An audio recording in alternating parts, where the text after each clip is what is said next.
And good morning, good afternoon, good evening. Brendan Cunningham, the real estate doctor here at EXP. With me, Matt Paul. Does it all. We can do it all for you. You're looking to buy or sell, you're looking to join our team, reach out to us. But in the meantime, last week, you remember our heroes? We were talking about some of the things that agents look for when they choose to get into the business or affiliate with a broker. All brokers, are not built the same. And some of the things we talked about had to do with other ways that you can make money with us that you might not be able to do with somebody else. We talked just leading into revenue share. Yeah, rev share. Yep. Want to talk about that? Yeah, sure. Yeah. So revenue share is a way that if you have an agent that wants to work with you and that you sponsor them, you get a small piece of what they, their commissions that doesn't come out of the agent's pocket. Doesn't come out of their pocket. Remember that. That's a big piece of the puzzle because normally we pay referral fees all the time, but they come out of your pocket. Okay. Yep. But in this case, out of the broker's end. EXP, yep. And I remember being at the show with you and last October, and the CEO said, ask a broker who's going to be willing to split 50% of the revenue back with their agents at the end of the year, which that's what EXP does. Yeah. So that's how they're able to do it. Yeah, and it's a beautiful thing. And one of the reasons why that's a beautiful thing is because let's say you have a month where, I don't know, you didn't ring the bell. You didn't have any sales that month, or you didn't have a check, you didn't have any closings. That happens. Around here, we had a big snowstorm, and you couldn't get around. Okay, but you'd still have your revenue share checks coming in every month, and that's, it's almost like you could use it as a forced retirement program, but we're the only ones that really have a program that's like that. Yep. Yeah. And it's a peace of mind. Oh, it's just paradigm shifting. It really is. Mm-hmm. The other thing that we sort of talk about is sometimes people need a space to call their own, like an office. Okay. For years we joked and we said, "This is my office." Yeah. Okay? Yep. Right there. Right here. Yeah. Or there.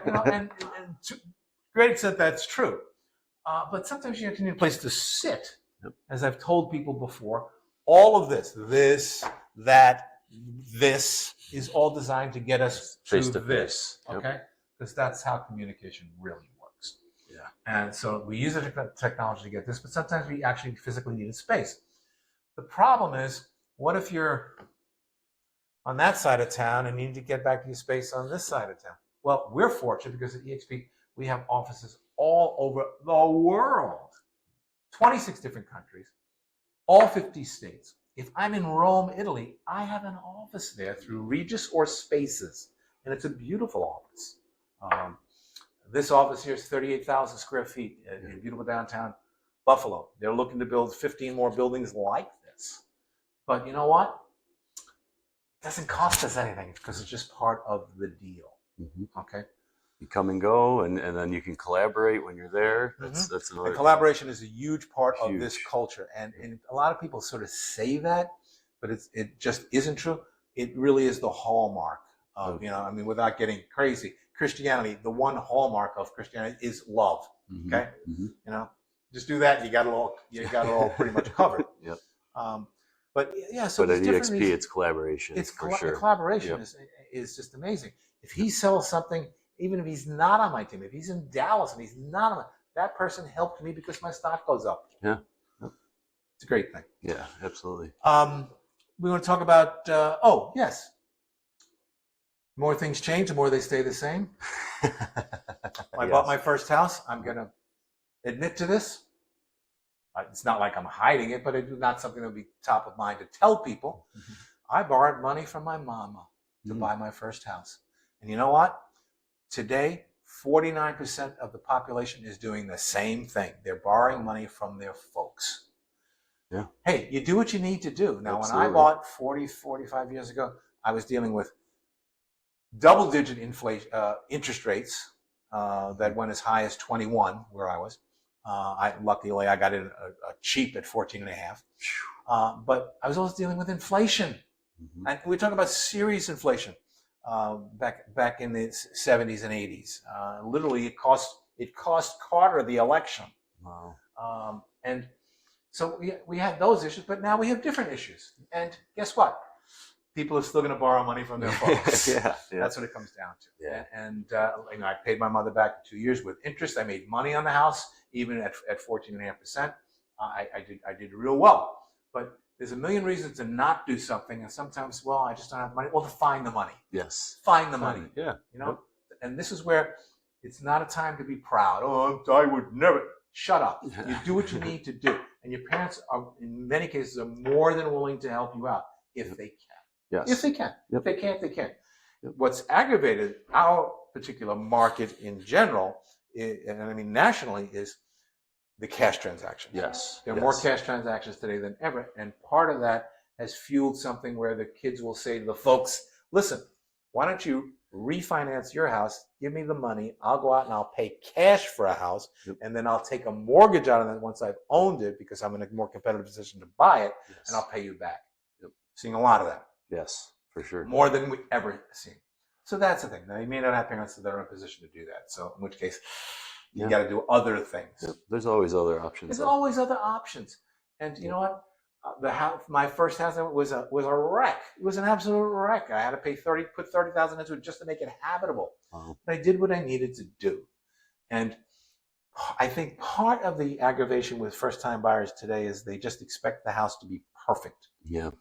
HGTV perfect. Yeah, it doesn't exist. Yeah, and that's that social media thing, which is not a good thing. Yeah, probably not going to be perfect. Your first house is never probably going to be the dream house.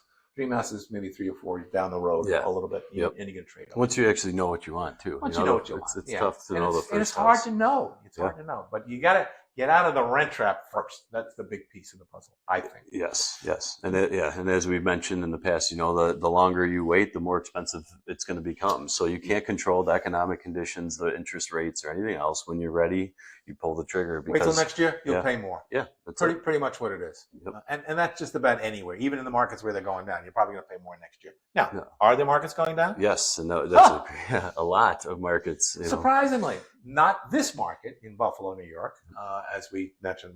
It's the hottest market and the most stable market. Yeah.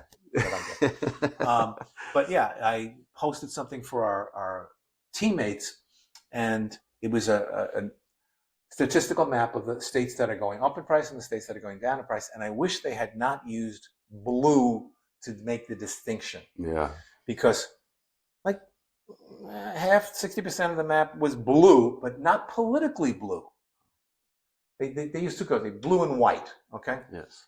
The blue, like you'd have California, which is politically blue. Those prices are going down. But they also had Florida, which is not blue politically, but that one's going down. Same with Texas. Yep. Texas going down. New York, it's royal blue because of New York City, but in this particular case, it was white, and that showed that the prices are going up. The top third of the country was going up, pretty much from Chicago over to the New York State line, right on Massachusetts. Price is not so good, and that's a blue state politically as well as on this map. Yeah, so that was I thought was fascinating. Yeah, I did too. And very. You know, and one of the things I've alluded to is I've done meetings where I'll say, well, where do you want to live? The answer to the question is live where you need to be, where you want to be. You can be anywhere. As long as you can afford to be there, you buy it. Yeah. That's what a lot of people are talking about going to Florida. My wife wants to go to Florida. I've lived in Florida. I like Florida, but I don't know if I want to be there all year round. I think she'd like to be there. I want to be where my family is. You know, my family is here. I have lots of family in New York City, but my kids and grandkids are here. So that's why I want to stay here. And fortunately for me, I like it here. Yeah. I don't know why people don't like it. It's actually it's a great place to live. Yep. And it's relatively stable, you know, as we mentioned. And it's stable. Yeah, you know, with inflation and recessions, you don't seem to have that here. Okay. Now we have had appreciation in the last couple of years, which is more than we've ever seen. At least in my lifetime. In our lifetime, typically you could bank on 3% appreciation year after year after year, which is not huge. I mean, people, you know, then no one really cared about 3%, but it's nice because you don't have to worry about the booms and the busts. Yes. You were in Santa Fe? Yep. I bought my first house, Santa Fe, in 2006. Did you have a bust there at some point? Yeah. So, in 2008, I don't mean to laugh. The floor fell out, and the house was worth about $60,000 less than what I paid for it 2 years prior. So that's kind of a fluky thing, and it can happen. But But when I moved here from there at that point in 2008, and the market here was stable, and the prices were, you know, steady. They weren't dropping. You didn't see a bunch of foreclosures and short sales like you did out west. So yeah, and when we talk to people here, one of the things that we see is typically, you know, people look at social media and they think that all the things that are going on in DC or Chicago is here. It's not. No. This is, every market is local. Yeah. And the micro markets. They're micro markets. Yep. And Buffalo's probably, it should almost be one of those markets that people study in all business courses, because it's nothing but micro markets. Yeah. 10 minutes in any direction, it's a different market. Yep. North Buffalo, different from South Buffalo. Absolutely. It's the same city. Yes. Okay. Yep. They're still strong. They're still very strong. Yeah, right? Still doing very good. North Buffalo's kind of priced out at this point. Go south, and that's what happened. But prices are going to still continue to go up. Absolutely. And the prices We're today seeing it. probably seem insane if you were to be using the same reality that was 10 years old. Oh, yep, absolutely. Yep. I saw a little ranch get sold. I think it was under 1,000 square feet.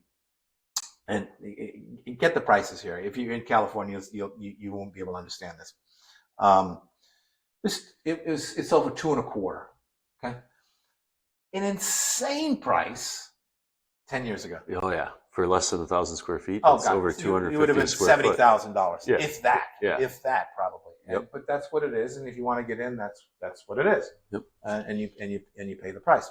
Well, I'm not going to pay that because that's too much. Well, guess what? Somebody else will pay it. Yeah. And you have to understand that. Yep. Just because you don't want to do it doesn't make any difference. Somebody else is going to want it. It doesn't mean that it's not worth it. And it doesn't mean it's not worth it, because that's the market that's been set. Yes. And well, how much farther can it go? It can just keep going. It really can. And the proof of that is look at any of the major cities, and that, well, this isn't a major city. Yeah, I know. So it's not gonna go up quite as fast, but it's still gonna go up. Yes. Yeah. It's just this life. Now, will you have a blip? Sometimes it goes down. Yeah, but the general trend is always gonna be up. Yep. Always gonna be up. More fortunes were made after the stock market crash in '29 for people that had the money to buy. Yep. That's when you buy. You buy big. Yep. And unfortunately, my mother's family, they owned 3 little houses. And this is a great immigrant story. My grandfather came from some little town in outside of Naples, and he was able to accumulate 3 houses. And unfortunately, back then, you know, when the crash hit, he couldn't make the mortgage payments. He lost them all. So but that was weird. Yeah. But yeah, we don't see anything with how much the lack of inventory that we have, the buyer demand. There's no indicators that we're going to be, you know, going down anytime soon. No. And we still have the supply and demand thing. And Buffalo has got something else going on, and we're going to start talking about that in subsequent shows. Just about things that are cool here. Yeah. Okay. They may not have directly to do with buying and selling real estate, but reasons why people want to be here, because it's cool. Yeah. It's not just the waterfront, which is cool. It's not just the botanical gardens, which is cool. Yeah. It's not just the Frederick Law Olmsted Park system, where we have 5 Frederick Law Olmsted parks in this city. Yeah. How about Frank Lloyd Wright homes? We got 2 of them. Yeah. I'm not crazy about the Darwin Martin, but I like the other one. Yeah, the Roycroft. Yeah. Yeah. But then how about this? The loft, the space that we're in right here. This is brand new to Buffalo. Yes. Well, not brand new, probably about 10 years old. Yeah. But you know, as you mentioned, in New York City, lofts were very popular. I was in them 40 years ago. Yeah. So now we have that style here as well in the commercial space. Yeah. So I just wanted to talk about some other things we talked about a couple of weeks ago, too. We talked about home inspections and things you should do, things you should not do. Yep. Let's talk about some of the things you don't want to do with respect to home inspections. Oh, let's see. So, let's. I'll give you one. Yeah, let's. Don't pick an inspector who's willing to do the repairs himself. Oh. I don't know. It seems obvious, but you know what? That's kind of an oxy. You left. You need a new roof. Hey, I don't know why this inspector is busy all the time fixing stuff. Yeah, not good. No. Don't pick an inspector based on price. No. Nope. Buy cheap, you get cheap. Yep. Yep. Do your research. Reviews are great. Yeah. Don't pick an inspector that doesn't have errors and omissions insurance. Oh, that's a good one. Yeah, you're gonna start asking that. You know what? No one ever asks that. No. And here's the problem with the errors and omissions insurance. You got to ask the second question. What does that mean? what does it cover? Yeah. Because a lot of times people Negligence.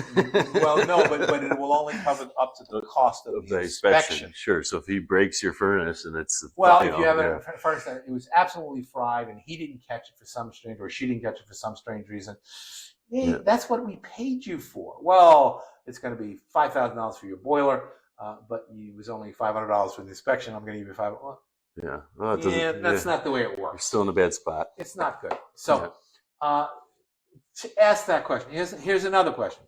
And by the way, I'm taking these right out of my book. They're great questions. Well, yeah. Here's my favorite. Don't panic when you see the report. Yeah. And I always say, listen, if you're going to have a home inspector, make sure you're there for the home inspector. So, because he's going to give you like a mini course on what's going on in your house. He's going to tell you all the deferred maintenance that you should be looking to do in the next 5 years. But if you just read the report, every report that I've ever seen essentially says at the end, tear this house down. Yeah, pretty much. Because they have to find nuances like the switch plate was crooked. And is that a reason not to buy the house? Does that mean you got to replace the whole electrical system? No. But when you read it and you didn't actually see it or hear the conversation, it sounds like the end of the world. It really can. And they got to give you a big book to justify their fee anyway. Yeah. So you know, lots of pictures. Radon. Should they do radon? So what I always suggest is to my clients, with the inspector there, have you found high levels of radon in this area? And I do know, I'm from Clarence, which was, you got it up there. Yeah, because there's an escarpment and your house is on bedrock. Yeah, gypsum mine. Yep. So there was a lot of radon in the area that I grew up in. So I know where those areas are in my town, but if I'm, in an area that I'm not as familiar with, I'll ask the inspector, have you found any radon in the area? And if they say yes, I always suggest to get it done. And it's up to our clients, of course. But. Sure.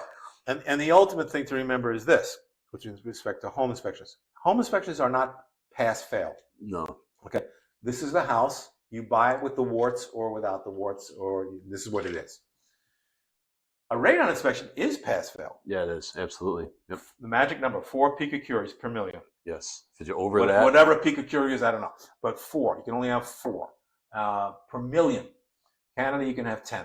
Wow, did not know they're that. They're very tough. You know the only time you wouldn't want to get radon? When? If you're on a slab. Oh. Right? Okay. So if you don't have a basement, because the basement going into the bedrock is where it can emanate from. So if you're on a slab and it is still an area that could potentially have it, you don't need to, because you're not going into that bedrock. Right. Don't use an inspector who can't do the job right away. Oh, there you go. Well, timing is an issue. Time is an issue. If you're trying to do an offer, actually, I think the best time to do the inspection is actually before you put the offer in. Yes. Because now it's not subject to that. Yep. Okay. It's not a contingency of the deal. But if you say to a seller, listen, I want to do an inspection, and well, fine, they're going to want you to do it right away. And if you say, well, I can't do it until 2 weeks because I want to use Sid Gluck, he's the best inspector in the world, and I only want to use him. If I was the homeowner, I'd say, use somebody else because I'm not waiting 2 weeks for you. Because you're basically stalling the deal for 2 weeks, and then you have to get I want the to report. Know. Think of it as pregnancy. Do you want to know if you're pregnant or not? Yeah. I want to know now. Okay, well, you could be in 2 weeks. I want to know now. Yeah. Okay? You just don't have that luxury of time. And this is one of my favorite. Don't be afraid to ask questions during the actual inspection. Again, if you're not going to be at the inspection, you're really hamstringing yourself. Yeah, I don't know why you would do that. Why? It's a wonderful. First of all, the number one reason is so they can show you where the water main is. Yeah, well, like you see, they can point out, look at this downspout. See how close it is to the foundation. Extend it a little bit Sometimes so the water's simple repairs. Yeah, but if they're there to explain it, you're going to save a lot more time fixing and rectifying that issue. Possibly money as well. Here's another one. Don't be surprised when the inspector doesn't put holes in the walls. Like he wants to check how the wiring. No, they're not doing that. No. They can only inspect what they can see. Have you ever had a client ask to pull down the wood paneling in the basement? I have. Same here. They will not touch that. No, we're not going to do that. Nope. They're not ripping up carpets. They're not doing any of these things. No. And a lot of people ask them to do that. They're not allowed to. They're not supposed to do that. Yep. It's defacing someone's property. I'm not going to tell you that it doesn't happen, but it's not supposed to happen. It's not something that you should expect. Yep. And remember this. This is the biggest don't. Don't take the inspector's word as gospel. It's an opinion. That's all they can give. Now, they're giving you an opinion based on expertise. Yes. Okay? Which is why we will always defer to somebody else's expertise. Yep.